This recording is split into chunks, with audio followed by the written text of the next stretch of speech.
දෙනාටම සුබ දවසක්. මම මගේ channel එකට මම ඔයාලා ආදරෙන් පිළිගන්නවා. මම මේ අද ඉදිරිපත් කරන නිර්මාණය පරිසර හිතකාමී නිර්මාණයක්.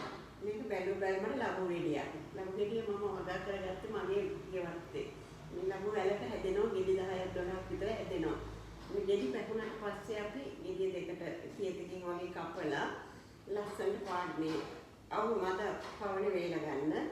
ඊට පස්සේ අපිට පුළුවන් මේ Tamanට ඕන විදිහට ලස්සනට වර්ණ ගන්නවන්න. දැන් මේක මොනවා හරි අපිට ගෙදර මේකයක් උඩ තියන්න පුළුවන් මොනවා හරි දාලා තියන්න පුළුවන්. මම කියන්නේ මේකේ කල්පයක් අවුරුදු 12ක් කියලා. 12කට වඩා තියාගන්න පුළුවන් බව ඔයගලන්ට දැන් පේනවා ඇති. ඉතින් මම හැමදාම මේ වගේ අලුත් නිර්මාණ මම ස්වභාවික නිර්මාණ කරන කෙනෙක්. ඉතින් මම අලුත් නිර්මාණ ඔයගලන්ට මේ හොඳ අදහසක් දුන්නා. ඔයගලන්ට දරුවන්ට කියලා හරි ඔයාලා හරි තමන්ගේ යවත්තේ මේ වගේ වගාවක් කරගෙන මේ වගේ නිර්මාණ කරන්න මේක ඇත්තට වෙළඳපොළ දෙන්න පුළුවන් හොඳ නිර්මාණයක්. මගේ channel එක ඔයගොල්ලෝ